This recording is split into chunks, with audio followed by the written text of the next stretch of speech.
നിലവിൽ സുപ്രീം കോടതി ജഡ്ജിമാരുടെ എണ്ണം 37. നിലവിലെ സുപ്രീം കോടതി ജഡ്ജിമാരുടെ എണ്ണം എത്രയാണ്? 37.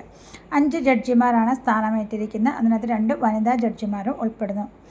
ജസ്റ്റിസ് ഇന്ദു മൽഹോത്രയ്ക്ക് ശേഷം സുപ്രീം കോടതിയുടെ ചരിത്രത്തിൽ നേരിട്ട് ജഡ്ജിയാകുന്ന രണ്ടാമത്തെ വനിതാ അഭിഭാഷകയാണ് കോയമ്പത്തൂർ സ്വദേശിയായ മോഹന. ഇപ്പോൾ 5 ജഡ്ജിമാർ സ്ഥാനമേറ്റു. 2 വനിതാ ജഡ്ജിമാരുണ്ട്. അതിനകത്തിൽ ജസ്റ്റിസ് ഇന്ദു മൽഹോത്രയ്ക്ക് ശേഷം സുപ്രീം കോടതിയുടെ ചരിത്രത്തിൽ നേരിട്ട് ജഡ്ജിയാകുന്ന രണ്ടാമത്തെ വനിതാ അഭിഭാഷകയാണ് കോയമ്പത്തൂർ സ്വദേശിയായ മോഹന.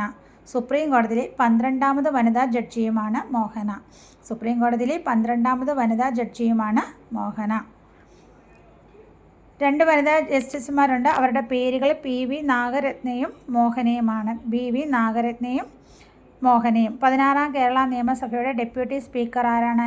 ഷാനിമോൾ ഉസ്മാൻ സ്ഥാനമേറ്റു. 16ാം കേരള നിയമസഭയുടെ ഡെപ്യൂട്ടി സ്പീക്കറായി ഷാനിമോൾ ഉസ്മാൻ സ്ഥാനമേറ്റു. കേരള നിയമസഭയിലെ 4ാമത്തെ വനിതാ ഡെപ്യൂട്ടി സ്പീക്കറാണ് ഷാനിമോൾ ഉസ്മാൻ. 35 വർഷത്തിന് ശേഷമാണ് സഭയ്ക്ക് വനിതാ ഡെപ്യൂട്ടി സ്പീക്കർ വരുന്നത്. ലഹരിക്കെതിരെ സംസ്ഥാന സർക്കാർ നടപ്പാക്കുന്ന ഓപ്പറേഷനാണ് തുഫാൻ ദി നാർക്കോ ഹണ്ട്.